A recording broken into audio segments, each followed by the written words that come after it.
Et salut à tous.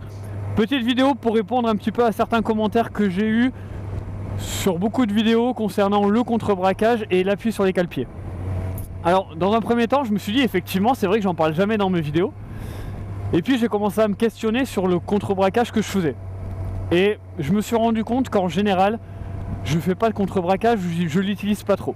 Alors à faible allure oui, quand on fait des enchaînements de petits virages oui, mais dans les courbes ou sur d'autres virages j'ai tendance à pas utiliser le contre-braquage.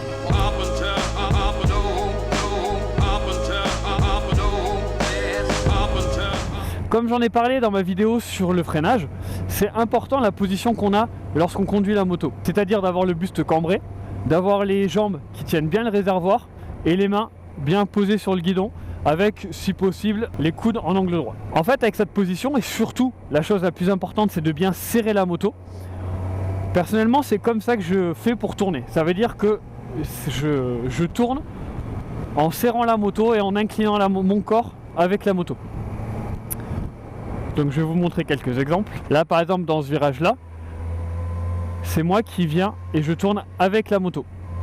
Dans l'autre virage, c'est pareil. J'incline la totalité de mon corps.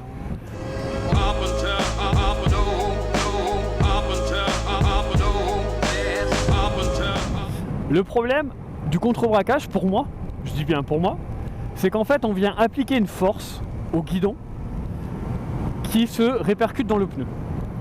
Et donc du coup, le pneu c'est l'équivalent de ce qui touche par terre, c'est très petit.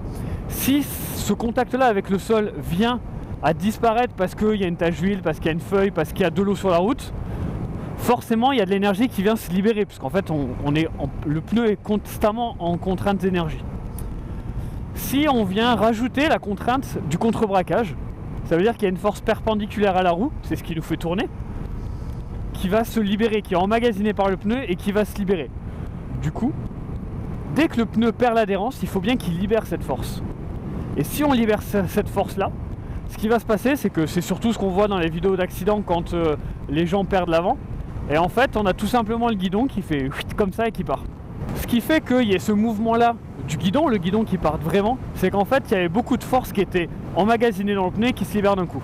Si maintenant on vient limiter les forces, en justement limitant le contre-braquage, lorsque le pneu va perdre l'adhérence, les forces libérées vont être minimes. Et donc du coup, si le pneu dérape, effectivement on va sentir le guidon qui part, mais du coup comme il n'y a pas de force, c'est quelque chose qu'on peut maîtriser et contenir directement. Et comme notre position, mine de rien, elle est relativement verrouillée quand on a les mains sur le guidon, c'est-à-dire qu'on n'est pas tout flasque, on tient quand même notre guidon, et bien s'il part, et ben on va venir le maîtriser. Donc voilà, donc du coup c'est pour ça que personnellement je limite le contre-braquage en y allant principalement avec le buste.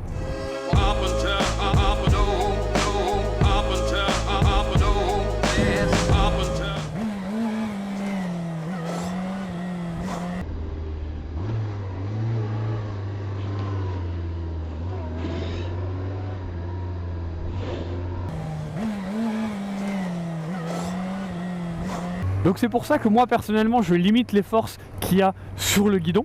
Donc je limite le contre-braquage. Après j'imagine qu'on pense directement à la position de la gendarmerie qui elle est très droite et en fait il bascule que le bassin. Et en fait c'est ça qui va venir faire le virage aussi. Parce que là on voit que je peux tourner sans utiliser les mains. Tout simplement parce que c'est mon bassin qui vient basculer et qui fait prendre le virage. Hop. Et j'ai pas besoin d'avoir les mains sur le guidon.